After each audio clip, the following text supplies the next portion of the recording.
दोस्तों, आज मैं जिस टॉपिक पे बात करना चाहता हूँ वो कुछ लोगों को शायद अनबिलीवेबल लगे, क्योंकि हमारे समाज में, हमारे इंडियन कल्चर में, हमारे पाकिस्तानी कल्चर में और जो हमारे यहाँ चीज़ें हुई हैं हिंदुस्तान और पाकिस्तान के बीच, उसमें कुछ चीज़ें ऐसी थी जो कि आज दोनों ममालिक के लोग, दोनों जगहों के लोग, बल्कि तीनों कह लें, जिसमें इंडिया, पाकिस्तान और बांग्लादेश तीनों इन्वॉल्व हैं और तीनों हैं जिनका हिस्सा है इसमें, वो इस बात को शायद न माने। लेकिन मैं आपको कुछ चीज़ें ऐसी बताऊंगा जो मुश्किल तो हैं उनको यकीन करना, लेकिन एक पॉसिबिलिटी आपको नज़र आएगी कि शायद ये बातें सही हैं, और उनकी कुछ वजूहात बताऊंगा कि क्यों ये बातें जो मैं कहने वाला हूँ वो सही हैं कि नहीं है। एक ये मिसकंसेप्शन मैं समझता हूँ, मैं उसको मिसकंसेप्शन ही समझता हूँ, कि लोग समझते हैं कि पाकिस्तान मुसलमानों ने बनाया और पाकिस्तान मुसलमानों के लिए बना। मैं इस बात से बिल्कुल मुत्तफिक नहीं हूँ। पाकिस्तान जब बना है उससे पहले उस मुल्क में, जिसको बहुत ही नादानी से या गलती से या भूल से मुग़लों ने जिस मुल्क को नाम दे दिया था हिंदुस्तान, जो कि इंडिया है, भारत है, लेकिन मुग़लों ने जब हिंदुस्तान उसको नाम दिया तो ये एक छाप लग गई कि हिंदुस्तान हिंदुओं का है, जो कि सरासर गलत है। और मैं आपको ये दलील दूंगा और मैं इसके कुछ ऐसी चीज़ें बताऊंगा जिनसे आपको ये शायद एहसास हो कि शायद मेरी बात किसी हद तक सच है। हिंदुस्तान की आज़ादी से पहले अंग्रेज़ थे, हम सब जानते हैं।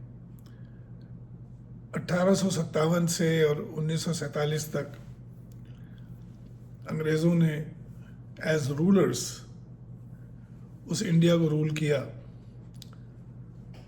मगर उससे पहले थे मुग़ल, और मुग़ल जब आए हैं उससे पहले हिंदुस्तान था ही नहीं। हिंदुस्तान, जिसको हिंदुस्तान इन्होंने नाम दिया, वो छोटी छोटी रियासतें होती थीं, उनको यकजा करने वाले थे मुग़ल। बहुत से लोग कहते हैं मुग़ल बाहर से आए थे। वेल, जहाँ तक मैं समझता हूँ, और मेरी समझ कोई बहुत ज़्यादा अच्छी नहीं है, लेकिन जहाँ तक मैं समझता हूँ, मैं ये समझता हूँ कि मुग़ल भी अफ़गानिस्तान या उसके आसपास के इलाक़ों से आए थे, और आने के बाद में उन्होंने उस एक हुजूम था छोटी छोटी रियासतों का, जिसमें मुसलमानों की रियासतें थीं, रूलर्स थे मुसलमान, हिंदू रूलर्स थे, सिख रूलर्स थे। इन सब की अपनी अपनी रियासतें होती थी। एक तरफ कश्मीर था, एक तरफ अवध था, एक तरफ राजस्थान था। तो ये सारी जो रियासतें थीं, बहुत सी रियासतों में आपस में कॉन्फ्लिक्ट्स थे, और वो छोटे मोटे झगड़े होते रहते थे। आपने रानी झांसी का नाम सुना, आपने राणा प्रताप का नाम सुना, आपने महाराजा रंजीत सिंह का नाम सुना, शिवाजी का नाम सुना। ये सारे लोग जो थे, देवर लॉट ऑफ कॉन्फ्लिक्ट्स, बहुत सारी कॉन्फ्लिक्ट्स थे इनके बीच में। जब मुग़ल आए हैं तो मुग़लों ने इसको, जितने 100 साल भी उन्होंने हुकूमत की हिंदुस्तान पे, उस मुल्क पे जिसको उन्होंने हिंदुस्तान नाम दिया, मैं बार बार एक चीज़ पे को एम्फसाइज करूँगा यहाँ पर, कि मुग़लों की सबसे बड़ी गलती जो थी, मैं समझता हूँ, वो ये थी कि उस मुल्क को जिन्होंने एक सेकुलर नेशन बनाया था, जिसमें मुग़लों के यहाँ ज़्यादातर जो उनके कैबिनेट में जो मिनिस्टर्स होते थे उनके जो सिपह सालार होते थे उसमें हिंदू भी होते थे। हिंदुओं और मुसलमानों को और सिखों को सबको यकजा करने वाले थे मुग़ल। मुग़लों ने एक जगह इन सबको इकट्ठा किया और करने के बाद में एक मुल्क बनाया। वो छोटी छोटी रियासतों को मिला के जो मुल्क बना उसको उन्होंने बहुत भोलेपन में गलती से नाम दे दिया हिंदुस्तान। हिंदुस्तान नाम देने का फ़ायदा, नाजायज़ फ़ायदा, हिंदुस्तान की एक मिलिटेंट ऑर्गेनाइजेशन जिसका नाम है आरएसएस, जिसका नाम है विश्व हिंदू परिषद, और उस वक्त थी जनसंघ। जनसंघ एक पॉलिटिकल पार्टी थी, फंडामेंटली एक हिंदू ऑर्गेनाइजेशन थी, लेकिन इसके बावजूद कि मेजॉरिटी हिंदुस्तान में हिंदुओं की थी, जनसंघ जो कि हिंदू पार्टी थी उसको इतनी पावर हासिल नहीं थी। उसकी वजह ये थी कि जो बहुत बड़ी माइनॉरिटी हिंदुस्तान में थी, उस हिंदुस्तान में वो थी मुसलमानों की। तो मुसलमानों के साथ एक साजिश रची गई। वो साजिश ये थी कि किसी ने एक पंशाखा छोड़ दिया कि मुसलमानों तुम्हारा तो अपना मुल्क होना चाहिए। इसको कुछ लोग ले उड़े, जो कुछ की तो नेक नियति थी, उनकी नीयत में कोई खोट नहीं था, जिसमें कि आपके कायदे आज़म थे मोहम्मद अली जिन्ना, उनकी नीयत में कोई खोट नहीं था। मैं समझता हूँ वो एक सरबराह बने उसने मुल्क के, जिसको हमने पाकिस्तान कहा। मगर पाकिस्तान बनने का रीज़न क्या था? पाकिस्तान बनने का मैंने कहीं किसी हिस्ट्री में, तारीख में ये नहीं पढ़ा है कि पाकिस्तान बनाने के लिए कोई डिमांड्स हुई, डेमोन्स्ट्रेशंस हुए, कोई ऑब्जेक्शंस हुए किसी के। उस ज़माने में अंग्रेज़ों के बाद और अंग्रेज़ों के ज़माने में भी जो जंग आज़ादी थी, जंग आज़ादी में सबसे आगे थे मेंबर्स ऑफ द कांग्रेस, जो इंडियन नेशनल कांग्रेस थी, जिसमें गांधी थे, जिसमें नेहरू थे। और मुझे भी यहाँ पर एक चीज़ कहने का हक है और शायद फ़र्ज़ भी है मेरा बताना कि मैं कौन हूँ, मैं क्यों ऐसी बातें कर रहा हूँ। उस जंग आज़ादी में मेरे नाना भी शामिल थे, जिन्होंने बहुत वक्त जेलों में गुजारा, जिस तरह गांधी जी ने गुजारा, जिस तरह नेहरू जी ने गुजारा, जिस तरह बहुत से जो फ्रीडम फाइटर्स थे उन्होंने अपना वक्त गुजारा, बरसों गुजारे वहाँ। मेरे नाना का नाम था सैयद शब्बीर हसन कतील लखनवी, वो शायर थे और बहुत नोन थे। और उनके बड़े भाई वज़ीर हसन, जो कि नाइटेड थे क्वीन से, आपने नाम सुना होगा सर वज़ीर हसन, जो कि चीफ जस्टिस थे इलाहाबाद हाई कोर्ट के या लखनऊ बेंच के, मुझे याद नहीं है। तो ये लोग सब जेल में रहे। मुस्लिम कम्युनिटी, जो कि बहुत बड़ी एक माइनॉरिटी थी, वो कांग्रेस के साथ थी। कांग्रेस की जो स्ट्रेंथ थी उसमें मुसलमानों का बहुत बड़ा हाथ था। इसको ख़त्म करने के लिए हिंदुस्तान के दुश्मनों ने और हिंदू फंडामेंटलिस्ट ने, जिनको मैं हिंदू एक्सट्रीमिस्ट भी कहता हूँ, उन्होंने एक फलीता छोड़ दिया। वो ये कि मुसलमानों तुम्हारा तो अपना मुल्क होना चाहिए। जबकि कुछ मुसलमान अपने भोलेपन में, अपनी बेवकूफ़ी में, अपनी नासमझी में खुश हो गए कि हाँ भाई हमारा मुल्क होना चाहिए। वो ये भूल गए कि वो इंडिया, जिसको गलती से नाम हिंदुस्तान दे दिया था मुग़लों ने, वो उनका ही मुल्क था। उस मुल्क को सब ने मिल के बनाया था, जिसमें हिंदू भी थे, मुसलमान भी थे, सिख भी थे, ईसाई भी थे, उसमें दलित भी थे, उसमें हायर कास्ट भी थी, वो सब थे। हिंदुस्तान दुनिया के लिए सेक्युलरिज्म की एक बड़ी यूनिक और बड़ी इम्प्रेसिव मिसाल था। उसको ख़त्म करने के लिए मुसलमानों के साथ साजिश की गई, वो ये कि मुसलमानों तुम्हारा तो अपना मुल्क होना चाहिए। अब आप ये सोचें कि आप मुल्क तो बना रहे हैं, कोई ऑब्जेक्शन नहीं हो रहा है, ये जनसंघ उस ज़माने की, जो अब आज बीजेपी है, उससे पहले जनसंघ होती थी, ये सब उसमें लगे हुए हैं। और सबसे इंटरेस्टिंग बात मैं आपको बता दूं, जो मैं समझता हूं, हाउ आयरॉनिक दिस इज, कि उसके दो सबसे बड़े लीडर इस डिवीजन में जो इन्वॉल्व थे, चाहे वो फॉर क्रिएशन ऑफ पाकिस्तान थे या अगेंस्ट क्रिएशन ऑफ पाकिस्तान थे, वो दोनों गुजराती थे। वो दोनों बार एट लॉ थे इंग्लैंड से। What is this? क्यों हुआ ऐसा? आज की तारीख में भी उस इंडिया में जिसको बनाने वाले मुगल थे, मुसलमान थे, उसमें मुगल मुसलमान भी थे, मतलब मुसलमान नहीं थे, हिंदू और मुसलमान, सिख और ईसाई, इन सब ने मिलकर एक बहुत ही यूनिक, बहुत ही इम्प्रेसिव नेशन बनाया था जिसका नाम था इंडिया, जिसको बार बार मैं ये बात रिपीट करूँगा, गलती से नाम दे दिया गया हिंदुस्तान। इस नाम देने की वजह से एक फंडामेंटलिस्ट, एक्सट्रीमिस्ट ऑर्गेनाइजेशन जिसका नाम उस वक्त था आरएसएस और वीएचपी, इन दोनों ने मिलकर उसका फ़ायदा उठाया। कांग्रेस की पावर ख़त्म करने के लिए इन्होंने ये पंशाखा छोड़ दिया कि मुसलमानों, तुम्हारा तो अपना मुल्क होना चाहिए।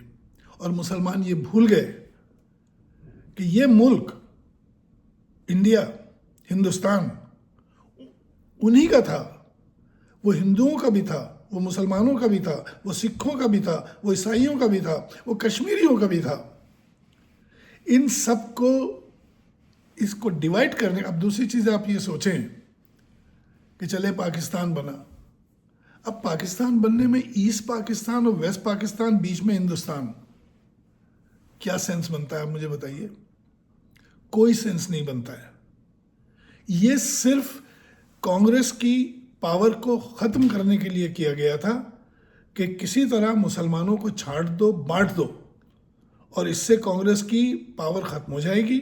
अगर ऐसा ना हुआ होता तो एक 4 क्लास पास जाहिल, जिसको अमेरिका ने और यूरोप ने टाइटल दिया हुआ एक्सट्रीमिस्ट का, वो इस वक्त प्राइम मिनिस्टर है हिंदुस्तान का, उस हिंदुस्तान का जिसको सब ने मिल के बनाया था। आज वो हिंदुत्व की बात करता है, आज वो जगह जगह मुसलमानों से नफ़रतें फैलाता है, सिखों से नफ़रतें फैलाता है, हिंदुओं में आपस में बंटवा दिया है। मैं एक हिंदुस्तानी हूँ, मैंने हिंदुस्तान में कभी भी किसी हिंदू से नफ़रत नहीं देखी अपने लिए। और ऑनेस्टली मैं एक चीज़ और बता दूँ, मेरे लिए बड़ी फ़ख्र की बात है और यूनिक बात भी हो सकती है किसी लिहाज से। मैं एक लखनऊ के मुसलमान शिया घर में पैदा हुआ था।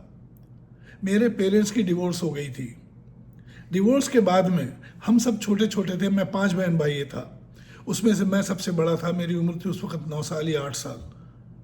उस वक्त समहाउ एक हिंदू ने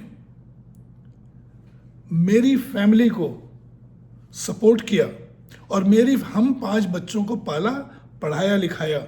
मैं आज अमेरिका में हूँ और कामयाब हूँ। उसका शर्फ, उसका सेहरा उस हिंदू को जाता है जिसने हम मुसलमान बच्चों को पाल करके कहाँ से कहाँ पहुँचा दिया। So I have a lot of respect for that man and therefore for that whole community. मैंने हिंदुस्तान में कभी कोई नफ़रत मुसलमानों के लिए नहीं देखी। मैंने अगर नफ़रत देखी तो एक वो ग्रुप जो है आरएसएस का, एक ग्रुप जो है वीएचपी का, उसके अंदर मैंने ये नफ़रतें देखी। और उनका लीडर है इस वक्त मोदी, और उसके अलावा उसका जो ग्रुप है पूरा, अभी यूपी का जो वो है चीफ मिनिस्टर, वो भी वही है। हमारा हिंदुस्तान नफ़रतों का मुल्क नहीं था, हमारा हिंदुस्तान मोहब्बतों का मुल्क था। हमारे यहाँ होली भी खेली जाती थी, दिवाली भी मनाई जाती थी, ईद भी मनाई जाती थी, और दूसरे जो त्यौहार होते हैं दूसरे मज़ाहिब के, उन सबको भी इंजॉय किया जाता, तो रिस्पेक्ट होती थी। कौन सा शख्स है जो आज किसी मुसलमान से नफरत? आपने शाहरुख खान का नाम सुना? कुछ नहीं है, वो एक फिल्म स्टार है। आपको पता है कितने लोग उससे मोहब्बत करते हैं? मोहम्मद रफ़ी से कौन नफरत करता है, मुसलमान था। इसी तरह मुसलमानों ने हिंदुओं को, आप कितने लोग ये बात जानते हैं हिंदुस्तान से बाहर कि हिंदुस्तान में 3 प्रेसिडेंट मुसलमान रहे हैं। कहाँ से ये हिंदुत्व की बात चली आई यहाँ पर? हिंदुस्तान एक जगह का नाम था, एक कौम का नाम नहीं था, और एक जो कलेक्टिव एक सोसाइटी थी उसका नाम था, वो हिंदुस्तानी थे, इंडियंस थे। मुझे बार बार मैं आपसे ये अर्ज़ करता चला जाता हूँ कि ये लफ्ज़ जो है हिंदुस्तान, ये बहुत बहुत बहुत गलत लफ्ज़ था, जिसकी वजह से आज तक हमें उस मुल्क में प्रॉब्लम्स हो रही हैं। मैं पाकिस्तान गया था 3 साल पहले। मैंने वहाँ पर जो मोहब्बतें हासिल की लोगों की, जो ऑनर मुझे मिला, मैं एक शायर हूँ, जो ऑनर मुझे मिला, मैं उस मुल्क में इसके बावजूद कि बेइंतहा गुर्बत थी, उसी तरह जिस तरह हिंदुस्तान में गुर्बत है, बल्कि मैं समझता हूँ हिंदुस्तान में ज़्यादा गुर्बत है बनिस्बत पाकिस्तान के, उसके बावजूद मैंने इतनी गुर्बत में इतनी फ़िराक दिली कभी अपनी ज़िंदगी में सोची भी नहीं थी।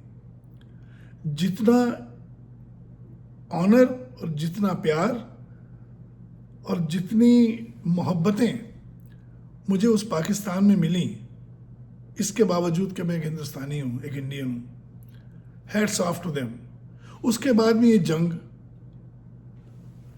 दोनों तरफ एटॉमिक वेपन्स हैं और हम दोनों एक दूसरे पे वो एम किए हुए हैं, और हम ये भूल जाते हैं कि हम एक ही हैं। हमारी ज़ुबान एक है, हमारा कल्चर एक है, हमारे मज़ाहिब एक हैं, और फिर हम एक दूसरे पे बाम लगाए बैठे हैं। कौन कर रहा है ये पाकिस्तान के लोग नहीं कर रहे हैं, ये हिंदुस्तान के लोग नहीं कर रहे हैं, ये इंडियंस नहीं कर रहे हैं। ये एक ग्रुप है एक्सट्रीमिस्ट का, जिसका लीडर है इस वक्त नरेंद्र मोदी। ये एक ग्रुप है, जिस तरह तालिबान को एक वो टाइटल दे दिया गया था, इसी तरह इनको वीएचपी को और आरएसएस को भी देना चाहिए कि ये टेररिस्ट हैं, और ये रिकग्नाइज टेररिस्ट हैं by America and by Europe. Narendra Modi America as a Narendra Modi नहीं जा सकते, Narendra Modi as a prime minister जाते हैं। तो ये सब होने के बावजूद मैं क्या चाहता हूँ, और या मैं चाहूँगा, मेरी कोई औकात नहीं है, आई एम नोबडी, लेकिन मैं एक चीज़ चाहूँगा या एक ड्रीम करता हूँ। हर शख्स को ख्वाब देखने का हक है, और मुझे भी हक है। मैं चाहूँगा कि वो हिंदुस्तान जो डिवाइड हुआ था इन साजिशों की वजह से, वो आज फिर एक हो जाए। हम पाकिस्तान, हिंदुस्तान और बांग्लादेश के लोग अगर एक हो जाएं, तो एक बहुत खूबसूरत सेक्युलर वही हिंदुस्तान आ जाएगा जो हमने बनाया था। मैं आपको कुछ शेर सुनाता हूँ। हम सब जानते हैं एक नज़्म इकबाल की कि सारे जहाँ से अच्छा हिंदुस्तान हमारा, हम बुलबुलें हैं इसकी ये गुलसितां हमारा। अब मैं यही अशार आपको सुनाता हूँ, ये साबित करने के लिए कि वो इकबाल एक बहुत देशभक्त, हुब्बल वतन हिंदुस्तानी था, एक पढ़ा लिखा हिंदुस्तानी था। उसने एक चीज़ ये कही थी कि सारे जहाँ से अच्छा हिंदुस्तान हमारा, लेकिन मैं आज उन्हीं अल्फाज को दूसरी तरह से आपको सुनाऊंगा और उनके मानी बदल जाएंगे। उसने कहा था, सारे जहाँ से अच्छा हिंदुस्तान हमारा, हम बुलबुलें हैं इसकी ये गुलसितां हमारा। मजहब नहीं सिखाता, ये सेकुलरिज्म का एक स्टेटमेंट है, एक डिक्लेरेशन है, एक हकीकत है हिंदुस्तान के बारे में, उस हिंदुस्तान के जो जॉइंट था कि मजहब नहीं सिखाता आपस में बैर रखना। हमें आज इकबाल की एक बात को अगर हम मान लें,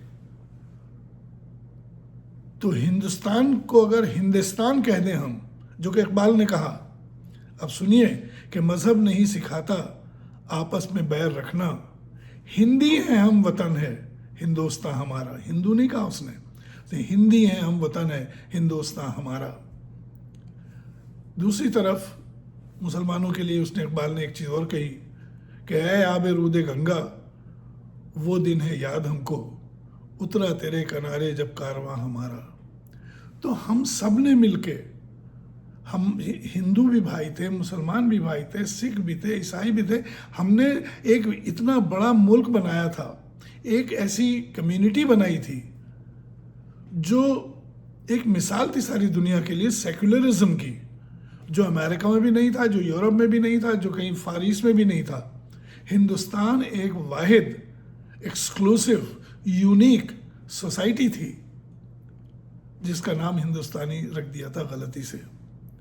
तो मेरा ख्वाब जो मैं आपसे अर्ज करने वाला था वो ये था कि आज हम अगर एक हो जाएं और हम उस डिवीज़न को, जो हिंदुस्तान का डिवीज़न नहीं था, वो मुसलमानों का डिवीज़न था, कांग्रेस की ताकत ख़त्म करने के लिए अगर आज हम दोबारा एक हो जाएं तो हम एक इतनी खूबसूरत, हसीन, सेक्युलर सोसाइटी बनेंगे जो पूरी दुनिया के लिए एक बेहतरीन मिसाल होगी।